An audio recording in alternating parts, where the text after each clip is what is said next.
Olá, amados, a paz do Senhor para todos vocês que estão aí nos assistindo neste momento. Mais uma vez estamos aqui, eu, Kátia Lopes, e o meu querido amigo e irmão Wellington Lopes. Para quem não sabe, nós somos irmãos duas vezes, não é verdade? Irmãos duas vezes. Nós somos irmãos em Cristo Jesus e também somos irmãos de sangue. De sangue, perfeitamente. Isso, e aí, para vocês que puderam conferir, há uns dias atrás ele fez uma entrevista comigo, onde eu pude esclarecer um pouco sobre o meu ministério, o que Deus tem feito na minha vida. E eu espero que tenha abençoado a todos vocês. Se você ainda não conferiu, vai lá, procura, que você vai poder conferir. E eu não poderia deixar ele de fora dessa, né?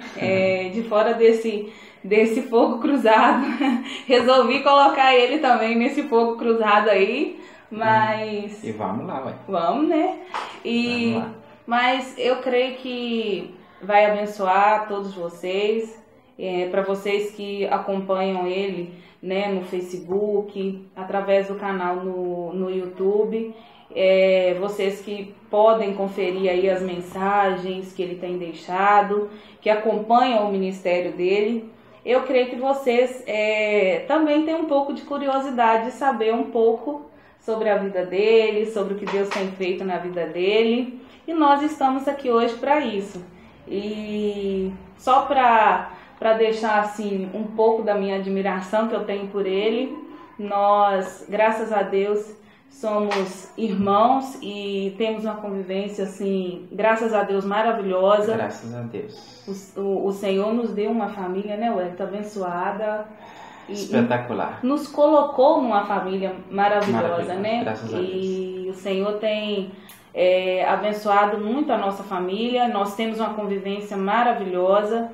E o Senhor, graças a Deus, Ele tem um chamado muito grande em nós, na nossa família, e eu tenho assim uma admiração muito grande por você, e tenho acompanhado você, visto mas é verdade, você como pessoa, como ser humano, é uma pessoa que tem um coração maravilhoso.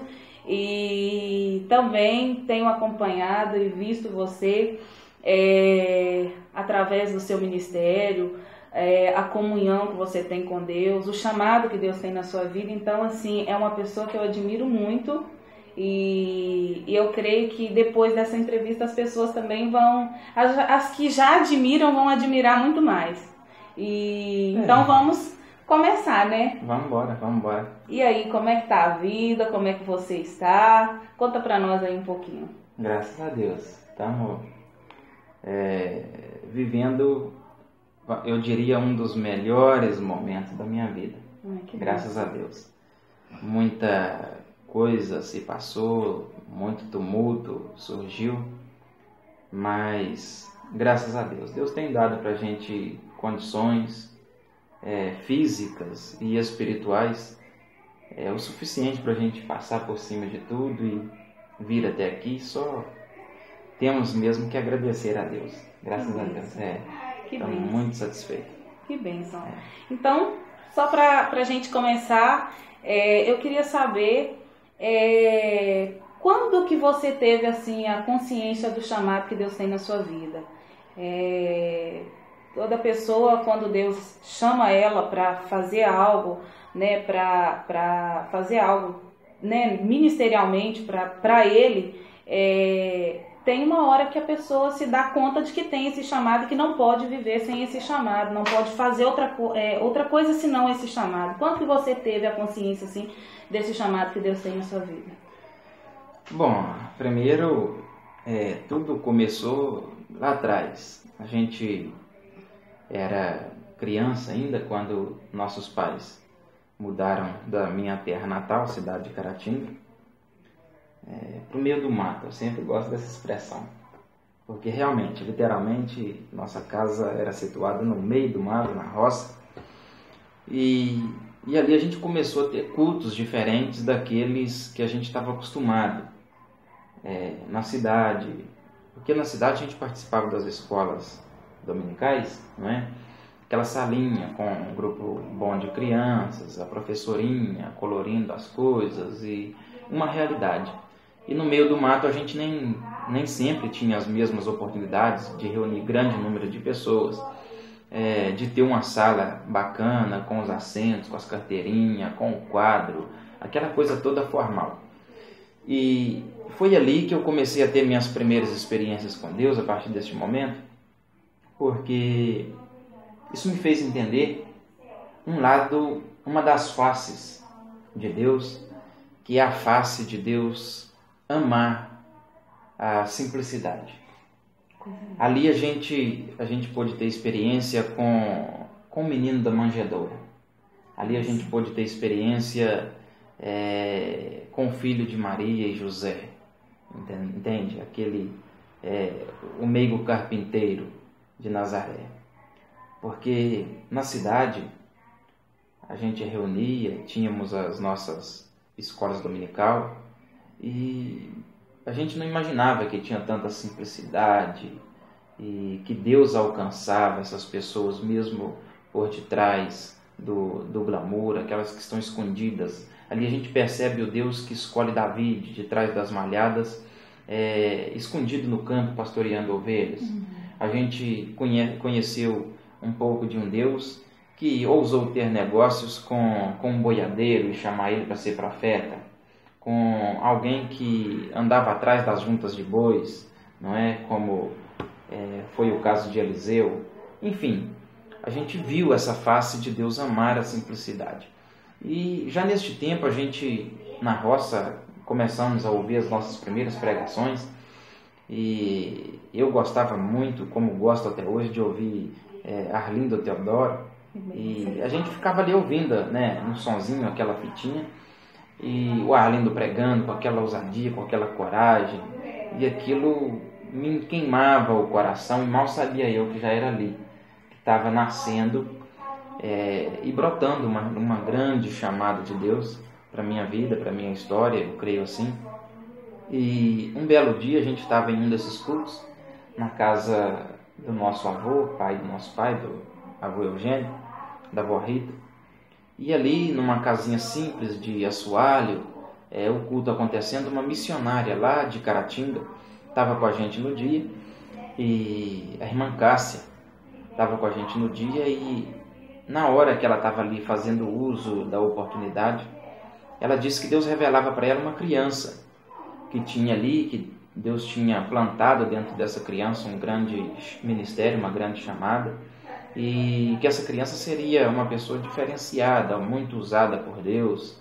E começou a dizer que quando essa criança ouvia as pregações dos pregadores, através de fitas, essa criança sentia algo diferente dentro dela, aquele desejo, aquela vontade de querer fazer a mesma coisa, não é? E que isso era um sinal de que Deus tinha um chamado na vida dessa criança. Aí eu fiquei com meu jeitinho lá escondidinho, no meio do povo, e ali começou a levantar os meus primos e acenar e tal, e eu fiquei caladinho.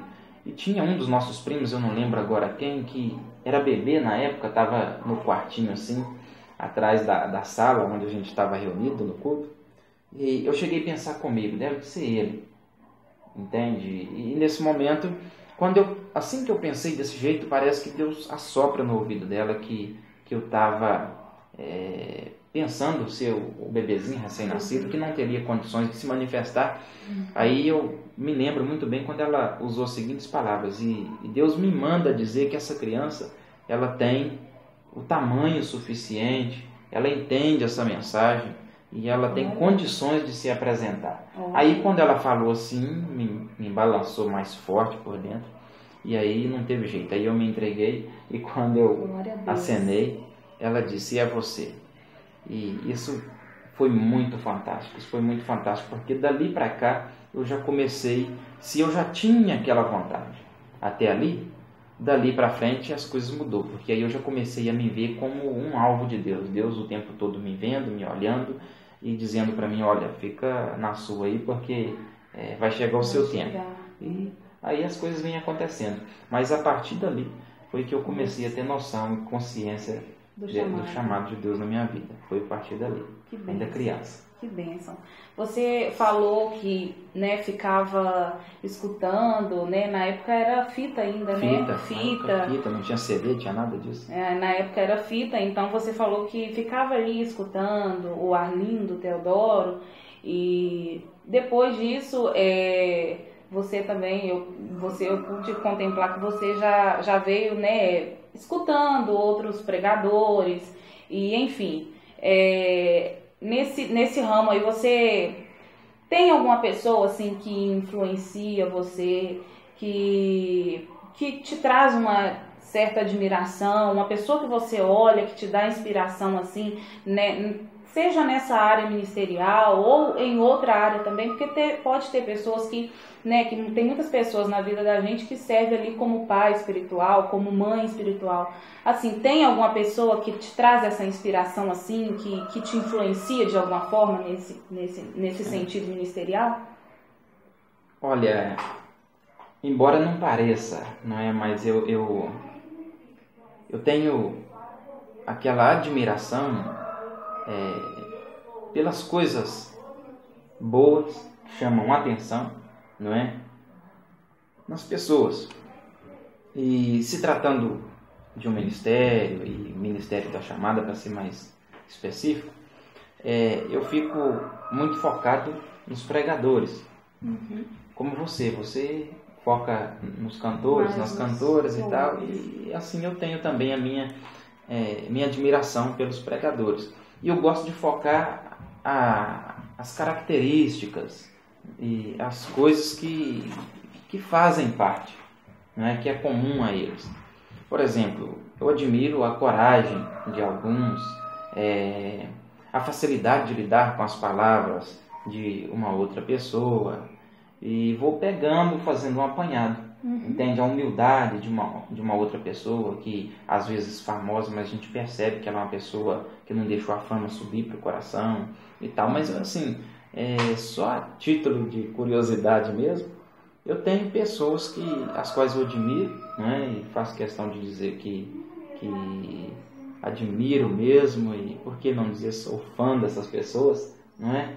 Como eu citei aí o Arlindo Teodoro, Napoleão Falcão, Marco Feliciano, Ben-Hur Lopes, e por aí vai, entende? Eu gosto muito de assistir pregações, ouvir pregações, e uma pregação ministrada com seriedade, com compromisso com a verdade é fantástico. Maravilhoso, é fantástico. Toca a gente assim. Toca a gente. Então é isso aí, eu admiro e procuro pegar um pouquinho de cada uma dessas pessoas assim, e para tentar me acrescentar valores. É mais ou menos por aí. Que bênção. Tem algo assim que marcou a sua vida? Alguma experiência que você teve com Deus? Ou que seja qualquer outra experiência, mas assim, tem algo marcante assim que marcou a sua vida, que você pensa assim, isso me marcou muito? Tem? Tenho várias. Como eu fiz questão de citar um pouco da nossa infância, mudança de Caratinga para a roça, ali mesmo na roça a gente teve várias experiências. Eu não esqueço de jeito nenhum, quando terminavam os nossos cultos, aí subia lá para o alto da montanha, para o monte, né? Benção. Nossos tios, tias e nosso avô, o Geno, subia para lá e oravam. E lá pelas madrugadas eles chegavam lá com aquela sacolinha fininha de pão, né? Que a gente vai na padaria e compra o pão, vem sacolado naquela sacolinha fininha. Aquela sacolinha cheia de fogo. Brasas de fogo, aquela cor forte, incandescente, semelhante a um fogo de fogão a lenha, de uma fogueira que você assopra ali, aquela brasa fica dando aquele efeito incandescente assim. Aquela mesma coisa. E dentro de uma sacola de pão, imagina você. E sempre que eu cito isso, eu faço a pergunta dentro de mim: seria esse o fogo que ardia na sarça e não consumia a sarça, quando Deus chamava Moisés? e dizia para ele que tinha chamado e escolhido ele para ser o libertador do povo de Israel lá do Egito? Com certeza eu acredito ser. Tem pessoas que criticam, tem pessoas que jogam pedras, tem pessoas que não aceitam esse tipo de trabalho. Quando os irmãos começam a fazer esse tipo de coisa, eles recebem vários nomes, vários adjetivos, mas isso não me preocupa, eu fico tranquilo quanto a isso, porque mais vale as experiências que a gente tem do que a falta delas na vida das outras pessoas. Sim, claro. Então, isso aí. Então, assim, ali a gente já teve essas experiências, pessoas que um primo meu faz uma oração para mim, eu deitado com febre, o culto acontecendo lá dentro de casa, e eu deitado com febre dentro de um dos quartos, numa casinha à parte assim, e ele vai lá com mais ou menos 6 para 7 anos e impõe as mãos sobre mim, ora, Jesus me cura na mesma hora. Uma oração que eu fiz quando ainda criança, tinha aquela canseira de refluxo e asma, bronquite, tudo que você pensar desse tipo, eu tinha. Era um pacote completo. E uma parede branca de uma casa que a gente morava num porão, assim, um lugar muito frio lá em Caratinga. Aí eu me lembro que eu estava lá quase à beira da morte, as paredes, eu olhava assim, era tanto sofrimento que as paredes ficavam amareladas. E aí ali eu fiz a seguinte oração: Senhor, me cura, me tira dessas condições. Se o Senhor me tirar dessas condições, eu prometo que eu vou ser um pregador da sua palavra. E eu não lembro de nem mais uma vez depois daquele dia que eu ficasse nas mesmas condições de passar mal daquele tipo. Então, assim, eu considero que ali houve uma cura, houve um milagre de Deus na minha vida, porque algo que já era rotineiro parou de acontecer.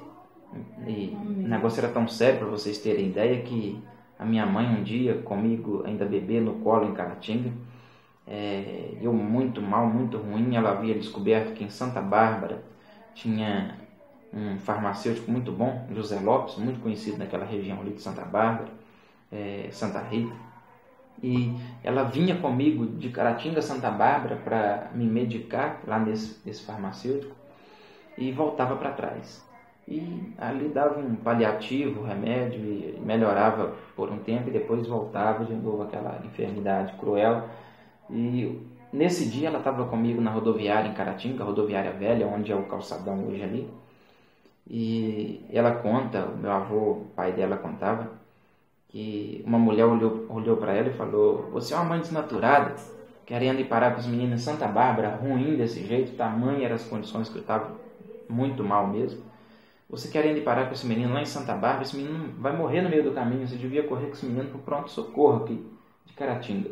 E é isso aí, nós fomos engolindo uma enfermidade depois da outra e Deus deu vitória. Graças a Deus. E chegamos até aqui.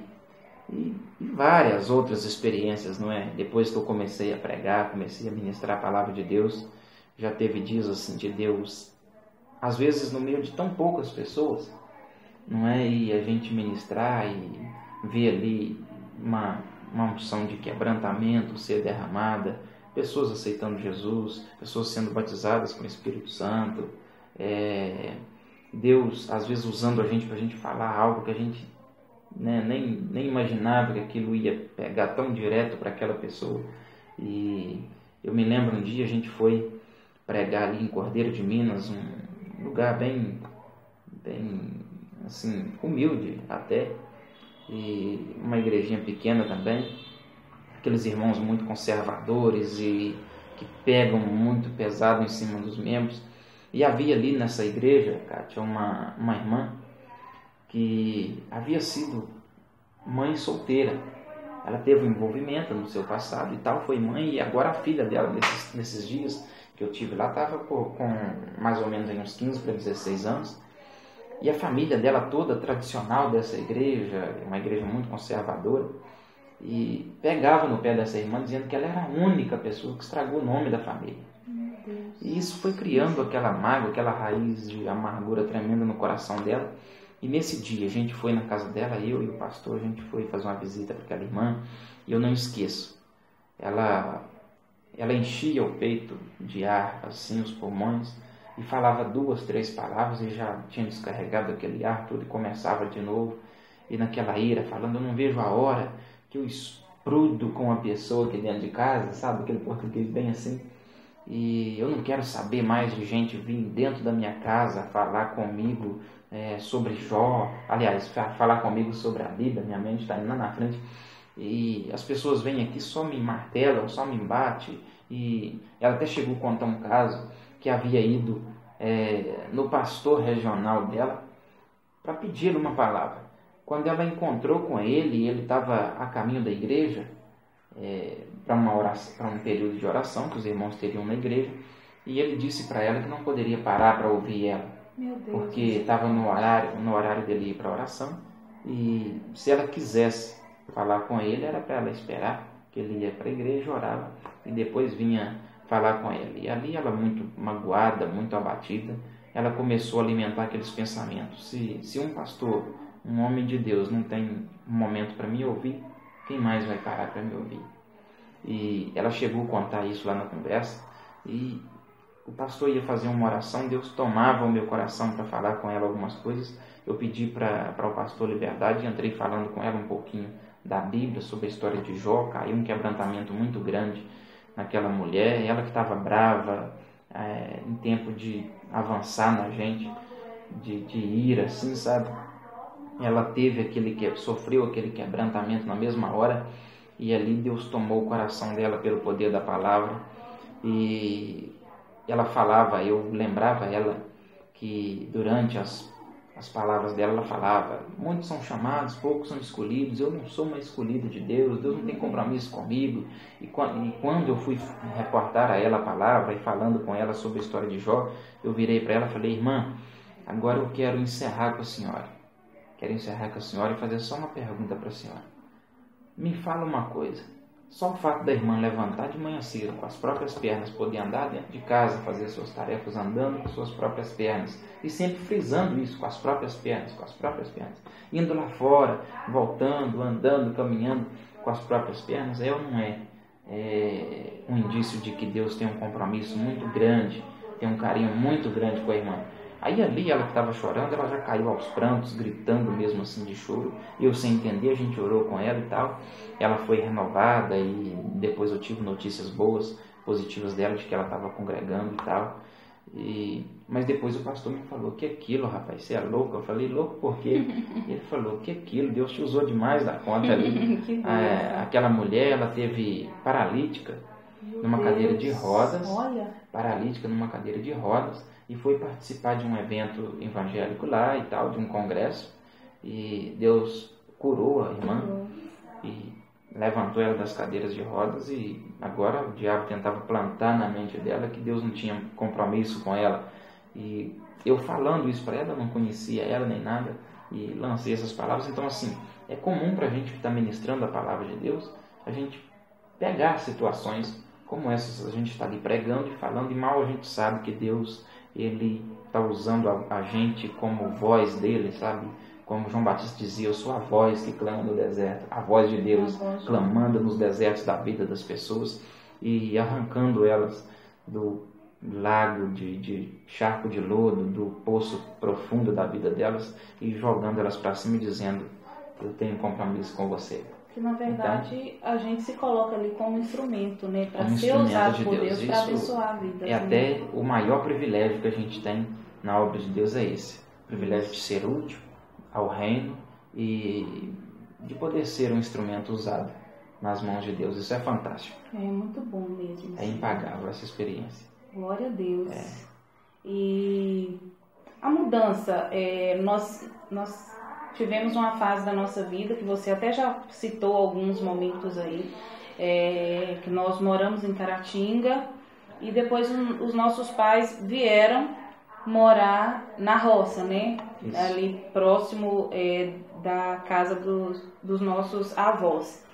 E essa mudança, você até falou um pouco ali, mas talvez você pode frisar um pouco mais para a gente. Essa mudança mudou assim a sua maneira de ver as coisas, mudou a sua maneira de ver o chamado que Deus tem na sua vida? O que essa mudança causou assim na sua vida? Você falou ali das experiências na casa do meu avô, né, na casa da avó Rita, e o que mudou assim a sua maneira de ver a chamada de Deus na sua vida, a vida, né, de ter saído de um lugar grande, vir para um lugar, uma roça, então assim, mudou? Sim, mudou bastante, como eu disse e repito, pelas experiências e poder perceber essa face de Deus, contemplar a humildade, Deus admirar a humildade, não é? E a gente traça um paralelo entre essa realidade e a Bíblia, a gente percebe isso claramente. Deus ama a simplicidade e sempre esteve no meio de pessoas simples. Jesus, ele não escolheu os grandes, ele sempre ia ali com pecadores, prostitutas, eram pessoas abandonadas à beira do caminho, como o cego de Jericó, gritando, e ele tinha um prazer, sabe, de ir lá nessas pessoas e acolher essas pessoas. Ele amava e ama a simplicidade, e eu acredito que essa seja uma fase onde Deus queria criar raízes para o meu ministério, eu acredito que para o seu também, porque eu fico imaginando, o ser humano, ele é um produto do meio, né? A psicologia explica que você é produto do meio onde você vive. Se você viver só no meio de pessoas iradas, iracundas, briguentas, você automaticamente vai apanhar esse ritmo de vida, porque você é um produto do meio. Se você viver numa família onde os seus pais, seus avós, seus tios e tias são pessoas amáveis, que se abraçam, se tocam, se unem, sentem a dor um do outro, você também vai crescer nesse mesmo ritmo e daí por diante. Então, assim, a partir do momento que Deus tirou a gente de Caratinga, levou a gente para a roça, para o meio da humildade, da simplicidade, eu acredito que era Deus dizendo: olha, eu tenho uma obra tão grande na sua vida, mas tão grande, que para eu fazer essa obra primeiro, você tem que aprender a arte da humildade, a arte da simplicidade. É como, eu diria que como Moisés. Moisés está lá no palácio, no meio do glamour, mas Deus fala: não, eu preciso tirar você daí para você experimentar o deserto primeiro. Não é? A simplicidade, a ausência das pessoas, a ausência de glamour. É como Jesus, quando ele vem, ele não vem num palácio, ele vem numa manjedoura, como eu disse, não é? Ele entra em Jerusalém, é num jumentinho. E essa humildade, essa simplicidade, porque assim, talvez Deus tenha um plano de levar a pessoa tão longe, mas tão longe, e a pessoa começa a ir crescendo, chega num ponto que ela começa a desprezar as coisas simples da vida. E eu acredito que seja mesmo questão de Deus estar criando raízes. E hoje eu acredito que eu posso entrar em qualquer âmbito de vida, de glamour que tiver aí à minha frente, que eu não vou deixar essas coisas subir para o meu coração, sabe? Porque quando Deus me chamou, Ele me chamou no meio da simplicidade. Nunca vai esquecer. A gente não esquece, é impossível. E que de certa forma também serviu para te crescer assim, moldar a gente e também o começo do ministério, né? E também o fato do Pentecostes, porque assim, as experiências do fogo no monte, cultos que a gente tinha com poucas pessoas reunidas ali, mas a gente via constantemente pessoas sendo usadas por Deus com os dons espirituais. E isso vai moldando o caráter da gente, e você vai vendo que realmente Deus existe, Deus, Ele é todo poderoso, e Ele quer usar a gente, mas usar a gente dessa forma, de uma forma que a gente dê liberdade para Ele trabalhar na nossa vida e fazer de nós um vaso conforme Ele bem entender de fazer. É a gente não escolher o que a gente quer ou não para a vida da gente, mas falar como Paulo: não mais vivo eu, mas Cristo vive em mim. Pode viver a minha vida, Senhor, que assim eu vou estar vivendo feliz, assim eu vou estar vivendo satisfeito. É mais ou menos por aí. Isso mudou muito, questão de raízes. Eu acredito que dá para admirar a simplicidade, as coisas simples da vida pelo resto da vida, sem se abater com qualquer tipo de sucesso que a vida nos oferecer. Com certeza. Amém. Porque se tem uma coisa que não pode subir para o coração do homem, se chama fama, sucesso. Porque ele começa a ficar orgulhoso, começa a ficar arrogante, prepotente. a desprezar os pequeninos, enquanto Deus nos chama para a sua obra, para a gente amar os pequeninos, para a gente acolher os pequeninos. E se você me permite, Kátia, você estava falando das experiências, e eu falando aqui agora, me lembrei um fato interessante.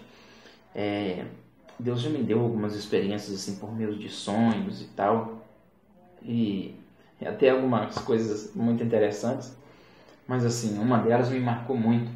Num período eu havia orado e estava naqueles dias vivendo uma fase assim daquela que a gente escolhe orar bastante e ficar mais próximo de Deus por meio da oração, da leitura da palavra e tal. E uma bela noite eu não vi nada naquele sonho, mas eu ouvi, sabe? Eu ouvi uma voz muito bonita falando para mim assim: eu te chamei para estar ao lado dos descamisados. Olha. Eu te chamei para estar ao lado dos descamisados. E aquilo, depois eu fui procurar, né, no dicionário, saber o que significa essas pessoas descamisadas. São pessoas menos favorecidas, não é? São pessoas que ficam à margem da sociedade, pessoas que ninguém admira, que ninguém quer ter negócio com essas pessoas, porque são exatamente essas pessoas que Deus veio escolher para trabalhar, para agir e para fazer a sua grande obra. Tem um outro fato interessante também relacionado a experiências assim. Um dia também eu ouvi a seguinte frase, até achei muito bonito, um pouco assim sem nexo, mas carregada de uma mensagem muito, muito linda mesmo assim de Deus para a nossa vida. Eu ouvi uma frase assim: as paredes servem somente para encostar as macas. Olha. Mas o que recupera as pessoas é o amor. Olha que bênção. E ali eu comecei a entender que mensagem linda tem por trás disso, porque não importa, como eu disse, questão de glamour, de grandeza, se você está dentro de um palácio, paredes de ouro e tal, essas paredes, quando se trata de recuperar pessoas, essas paredes só servem para encostar as macas. É verdade. Essas paredes só servem para deixar as pessoas felizes, de olhar para elas e falar: puxa vida, que ambiente bonito, que ambiente grandioso. Aí os discípulos dentro do templo olhando a estrutura do templo, dizendo: olha que pedras grandiosas, que glamour, que templo majestoso. Aí Jesus dentro do templo diz: olha, maior é o que está dentro do templo do que o que vocês estão vendo aí. Então assim, as paredes, enfim, quando se trata de recuperar pessoas, e eu acredito que Deus tem um chamado muito forte na minha vida para este lado, sabe? Porque a partir dessa experiência, várias pessoas começaram a me procurar para receber um conselho, receber uma palavra, e eu fico muito grato a Jesus por isso, da gente ter servido a Ele nesse âmbito também, dele ter sempre dado uma palavra certa, porque às vezes a gente encontra pessoas pela estrada da vida, não é? E as pessoas estão tão feridas, tão machucadas e precisando abrir o coração, expressar para alguém, mas não acha alguém que entende, sem fazer um apontamento de dedo, sem querer apontar uma culpa. Mas também você está passando por isso porque você fez aquilo. Mas também você passa por isso porque você deixou de fazer aquilo, e começa a jogar pedras. E isso, graças a Deus, Deus tem me usado muito nesse âmbito assim. E as pessoas vêm e me falam coisas, abrem o coração, eu fico: meu Deus, que facilidade as pessoas têm para abrir o coração comigo.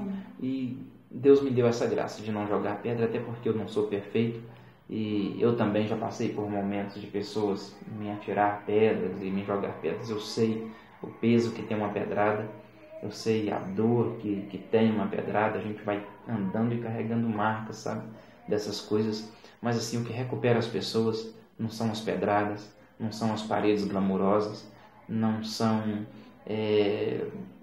português bem falado, vernáculo bem apurado, não são mensagens sábias, carregadas de palavras bonitas, mas às vezes mensagens simples, como você olhar para as pessoas e dizer: olha, fica tranquila, Jesus te ama, Jesus tem um compromisso com você, coisas simples. E é isso que recupera, porque essas expressões são carregadas de amor, e Deus é amor. Deus é Maravilhoso. Só o fato de estar ali já e dar uma palavra mesmo que seja simples, mas espiritual, né? Um apoio espiritual à pessoa Muito bacana, é fantástico. Já, como se diz, é algo maravilhoso. Maravilhoso, com certeza. Isso.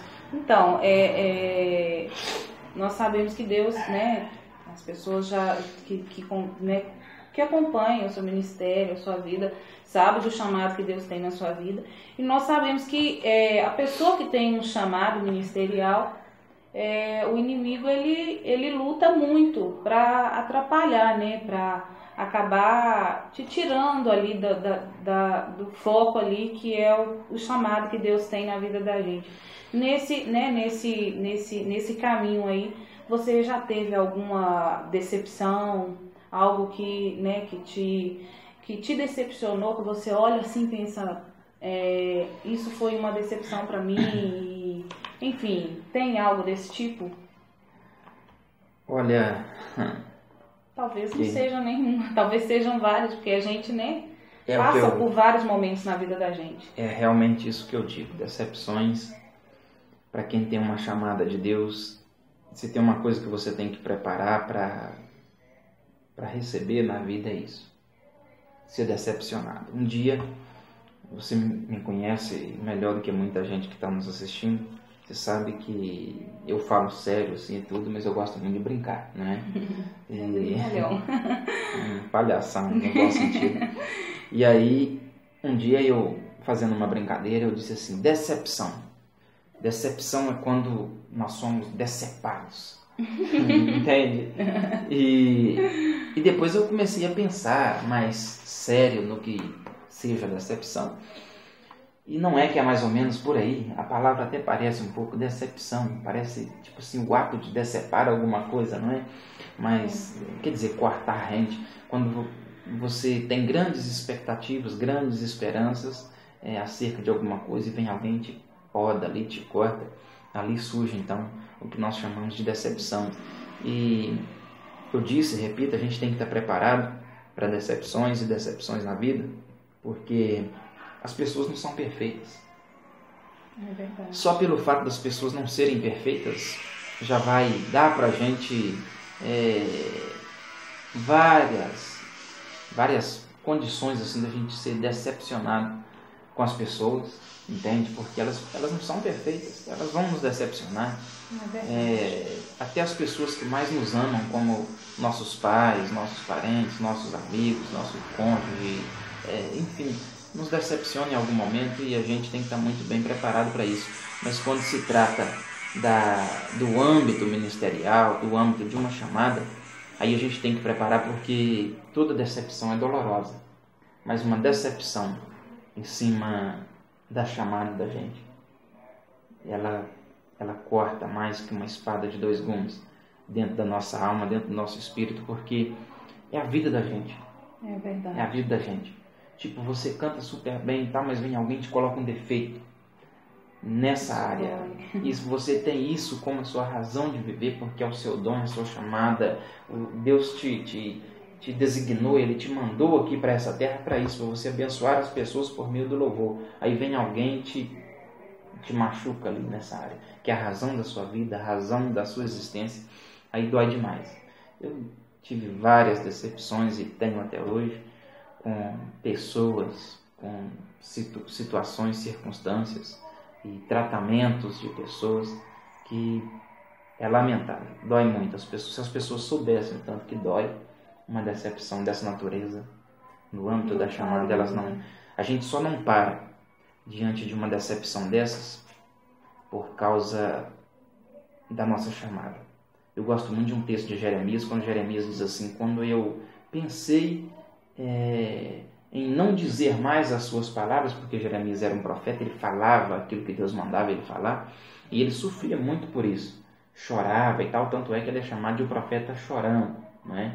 Ele deixou para nós o livro de Lamentações, Lamentações de Jeremias, que são choros, lágrimas, por aquele livro. E um profeta é um sofredor, Então, Jeremias, ele chegou a dizer: quando eu pensei em não dizer mais as suas palavras, foi impossível, porque sua chamada era como um fogo que me ardia nos ossos, que me queimava nos ossos. E aí não adianta, a gente não consegue parar. A gente não para por causa disso. Porque se a gente fosse olhar palavras, atitudes, tratamentos de pessoas em cima da gente nesse quesito, a gente simplesmente entregaria tudo e diria, olha, daqui para frente eu não vou mais, chega, eu vou cuidar da minha vida, vou estudar, vou me formar, vou fazer alguma coisa diferente, procurar um emprego diferenciado, porque não dá, parou aqui. Mas graças a Deus que Deus dá estrutura para a gente continuar. Se importa de alguém falar mal de você? Não, imagina. Nunca. De vez em quando chegam informações, tem um grupinho de pessoas que estava falando mal de você, fulano falou isso acerca de você. Eu sou daquele tipo, não importa que falem de mim, ou que falem bem ou que falem mal, pelo menos eu não estou no esquecimento. Mas falem de mim. Mas falem de mim. Enquanto vocês estiverem falando de mim, vocês vão estar lembrando de mim, vão estar fazendo outras pessoas lembrar de mim. E quando as pessoas começarem a olhar para a gente com um olhar crítico, é exatamente aí que elas vão ser cativadas por aquilo que a gente tem a oferecer para elas. Entendeu? A gente não é perfeito, mas graças a Deus a gente tem conteúdo de bom que a gente pode oferecer para as pessoas. E querendo ou não, quando você assume uma posição de posicionamento, de postura ministerial, você acaba influenciando pessoas. É por isso que acontecem rebeliões, por exemplo, hoje em dia, uma pessoa de grande expressão, que é uma grande influência dentro da congregação, quando ela sai, com ela sai um monte. Não é que aquelas pessoas não estão ali servindo a Jesus, é que aquela pessoa que saiu, ela tem um poder de influência. E quem tem poder de influência, querendo ou não, vai ter pessoas que vai estar ali seguindo seus passos, porque é como que um pastor que vai na frente das ovelhas, se ele caminhar errado, as ovelhas vão caminhar também. É mais ou menos por aí. E eu não importa não, pode falar. Até porque na vida a gente convive com isso. A gente convive com isso. A gente, fazer se fosse importar, né? E as pessoas falam da gente por N motivos, né? Tem aquelas que falam simplesmente porque odeiam aquilo que a gente está fazendo e não querem ver a gente fazendo isso. Tem outros que falam da gente porque odeiam o nosso sucesso e quer falar da gente, não deixa falar, vai falando enquanto elas falam.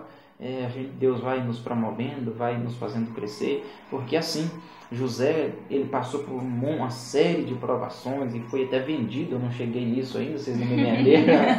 Então, e depois ele lá na frente, ele não guardou mágoa, não guardou raiva, não. Ele olhou para os irmãos e falou: o mal que vocês intentaram fazer contra mim, Deus transformou ele em bênção.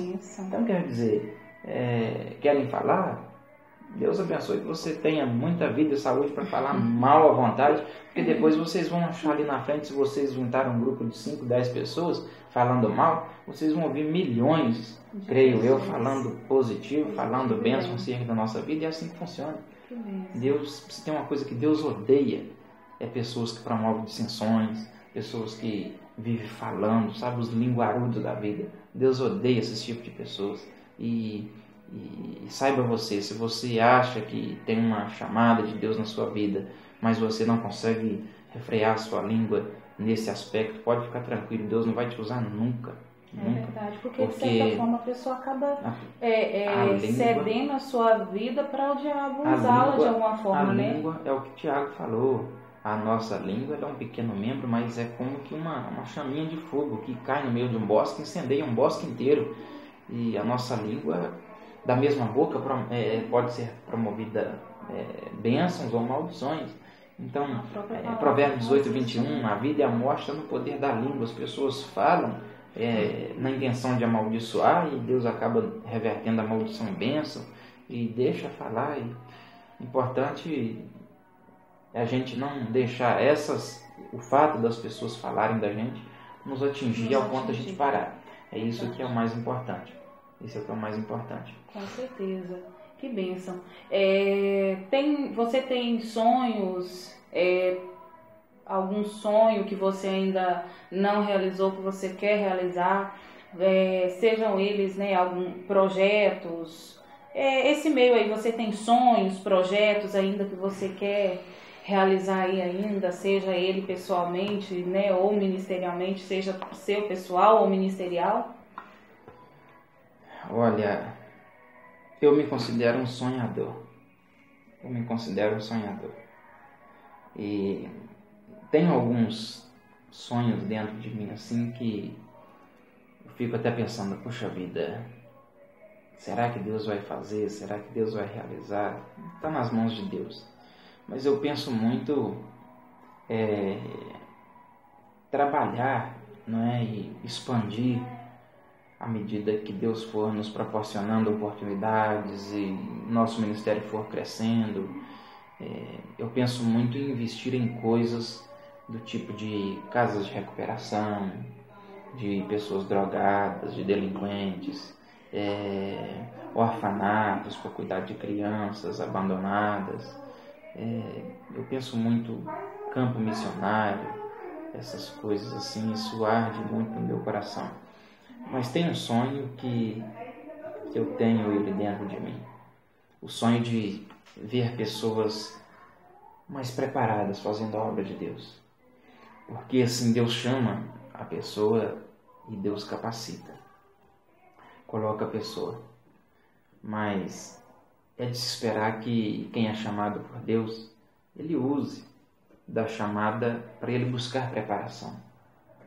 E hoje é comum, eu noto isso, eu fico muito triste, é comum a gente ver situações do tipo pessoas assumindo posições ministeriais e que a gente olha e fica, puxa vida, as atitudes da pessoa não condiz com a posição que a pessoa está assumindo.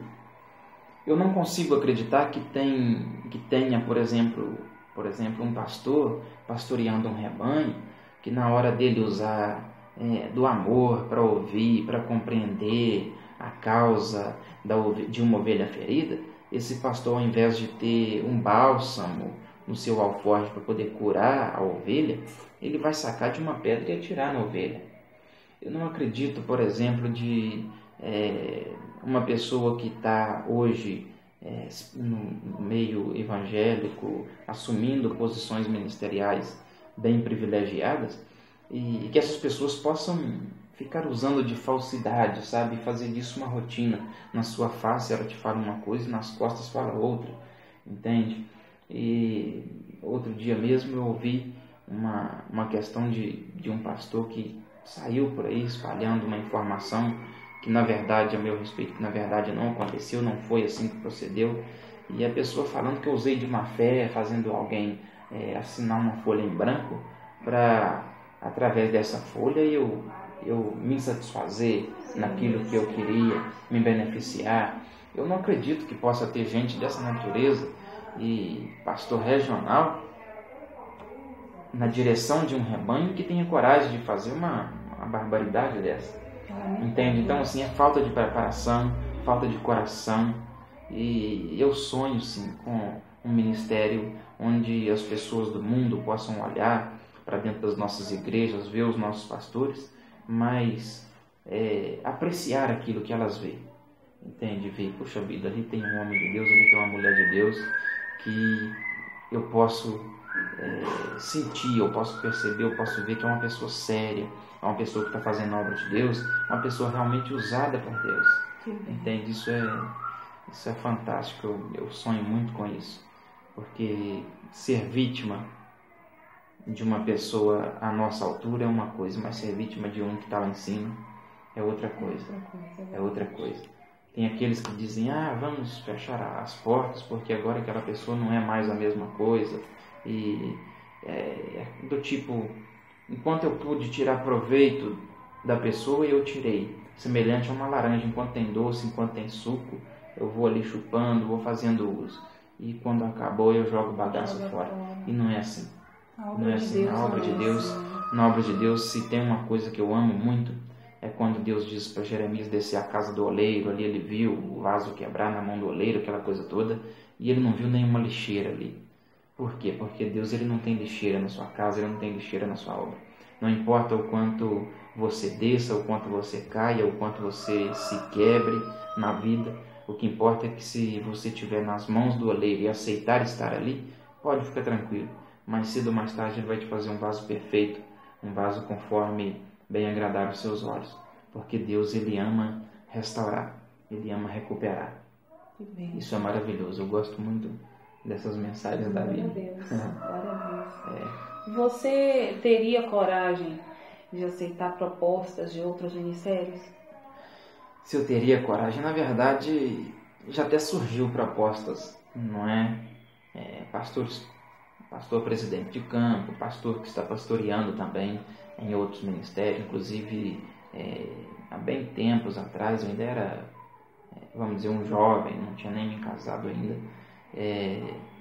um pastor me oferecendo para eu passar para o ministério dele, que eles iam me consagrar lá a um obreiro para eu trabalhar junto com eles, assim.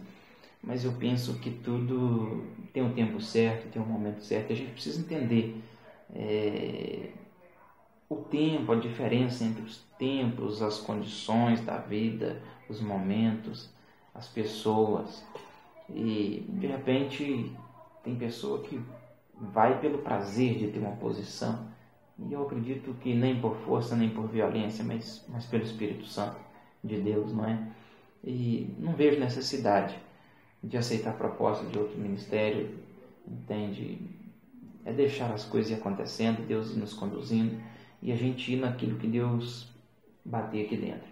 Até porque tudo tem um momento, um tempo certo determinado por Deus, na vida da gente. E tudo tem um porquê. Se eu ficar fugindo de sofrimento, fugindo de condições constrangedoras e alguma coisa do tipo, eu fujo de um problema daqui, eu vou para lá, esse problema fica aqui, de lá eu vou fugir, eu vou criar um caminho cheio de problemas. Quando eu chegar no final dos meus dias, o que é que eu fiz? Eu não teci uma história, eu teci um monte de problemas, deixei para trás, causas mal resolvidas, e não é assim que deve se viver. Você deve levantar onde caiu, você deve confessar onde você errou. É assim, a grandeza do ser humano está quando ele é grande o suficiente para reconhecer os seus erros, consertar as suas rotas e refazer os seus caminhos. É por aí que acontece a grandeza de um ser humano. Que bênção, glória a Deus. Tem assim alguma pessoa que você, algumas pessoas que você gostaria de fazer um agradecimento, de agradecer de alguma forma, que tenha te ajudado? Enfim, tem algum agradecimento assim? Você gostaria de agradecer algumas pessoas assim que passaram na sua vida e que te abençoaram de alguma forma? E você gostaria de agradecer? Tem sim.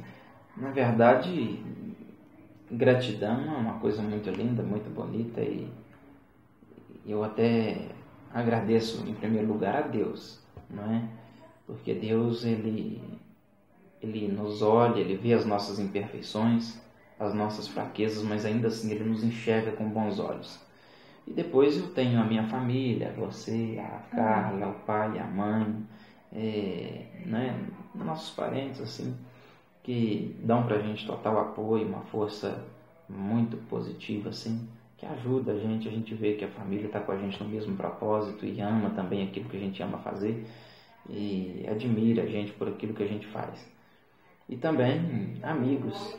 Tenho o irmão Ivan, né? É impossível falar de agradecimento sem mencionar o nome desse camarada, porque a pessoa que Deus usou, que apareceu assim na minha vida quando eu estava prestes a dar início a uma das fases mais dolorosas da minha vida. Ele apareceu e a gente construiu uma amizade, e depois nos momentos mais difíceis da minha vida.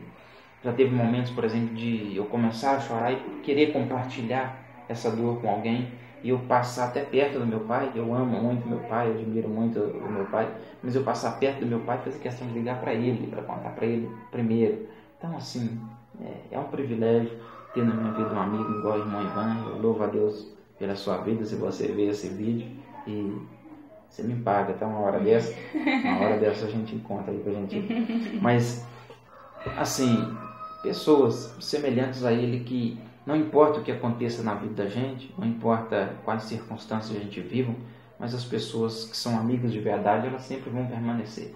Elas sempre vão ficar, seja em qualquer fase da vida, elas vão entender, elas vão, até porque essas pessoas, elas nos conhecem de uma forma diferenciada. Elas nos conhecem um pouco a parte que tem dentro da gente. Porque as pessoas têm a tendência de julgar pelas aparências.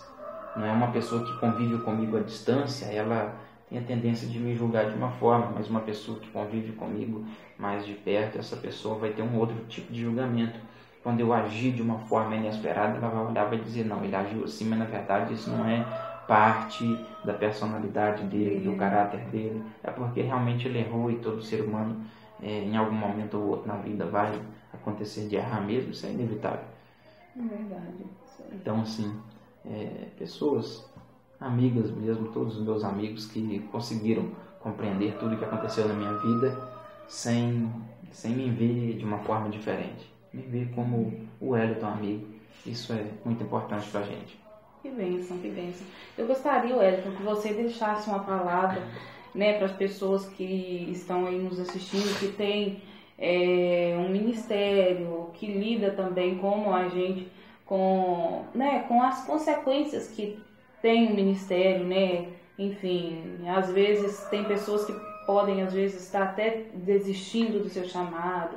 E, enfim, eu gostaria que você deixasse uma palavra aí para essas pessoas que têm um ministério assim como você também. Fala aí uma palavra de Deus aí para essas pessoas. Bom, eu gostaria de deixar uma meditação para você. Amém. Fica à vontade. E para isso eu até fiz questão de deixar a Bíblia aberta. Eu perguntei para você quando eu estava te fazendo perguntas e você respondendo. Eu perguntei para você acerca de um versículo específico, de uma passagem específica, e você disse que admira o livro dos Salmos, que mexe muito com você, porque a área do louvor, salmo hinário, então não é para menos. Mas comigo eu tenho uma palavra muito particular, que é sempre que eu ouço alguém ministrar, e Deus já usou pessoas para me dizer essas mesmas palavras, e que cortou mais que uma faca dentro de mim. E sempre que eu já aconteceu várias circunstâncias assim de Deus está usando uma pessoa pregando, e a pessoa vai citar esse versículo, e a pessoa de lá me aponta o dedo assim, eu no meio da igreja, e acaba falando com o dedo apontado para mim, até citar todas as palavras de Jeremias capítulo 1, versículo 5. Antes que eu te formasse no ventre, eu te conheci, e antes que saísse da madre, eu te santifiquei, e as nações te dei por profeta. O chamado do profeta Jeremias está registrado aqui no capítulo 1. Para você que tem uma chamada de Deus, e principalmente na área da pregação da palavra, saiba você que você vai encontrar muitos espinhos, muitas dificuldades, muitas pessoas que vão perto de você te dar tapinha nos ombros, mas que por trás vão provar o contrário, que não estão com você no mesmo propósito, que não aceitam você no mesmo propósito. E eu quero dizer para você o que Deus disse para Jeremias. O que Deus disse para Jeremias, a partir do versículo 8, ainda no processo do chamado de Jeremias, Deus disse assim: não temas diante deles, porque eu sou contigo para te livrar, diz o Senhor. E aí o Senhor estendeu as mãos e disse para Jeremias: olha, eu toco na sua boca e ponho as minhas palavras na sua boca, e ponho-te nesse dia sobre as nações e sobre os reinos. Agora observe os verbos: para arrancares, para derrubares, para destruíres e para arruinares, ponto e vírgula, e também para edificares e plantares. Ou seja, se você foi chamado por Deus para o ministério da palavra, para o ministério da pregação, você tem que saber da responsabilidade que vai estar sobre a sua vida. Uma palavra ela pode construir, mas uma palavra ela pode matar. Você tem que ter consciência disso. E agora, falando ao nível de um ânimo, uma injeção de ânimo para você, não tema a ira dos homens. Sempre vai ter pessoas para se levantar, mas tudo depende da forma que a gente nomeia a situação. Eu tenho uma interpretação muito bonita quando eu vejo Adão colocando o nome nos bichos, lá no Éden. Imagine você que o leão hoje tem nome de leão porque Adão colocou o nome dele de leão. O rato tem nome de rato porque Adão colocou o nome nele de rato. Imagine você que o leão poderia se chamar rato e o rato poderia se chamar leão. É verdade. Isso dependendo da maneira que Adão usasse para nomear. A sua prova, a sua dificuldade, os seus inimigos, eles podem ser grandes a partir do momento que você olhar para eles e ver eles como grandes. Mas a partir do momento que você ousar olhar e ver pela fé, você terá a capacidade de ver que não importa o tamanho do inimigo, ele, quanto maior, maior pode ser o tombo dele. Davi tem uma coisa muito bonita. Todo mundo olhava para Golias, alto, grandão, e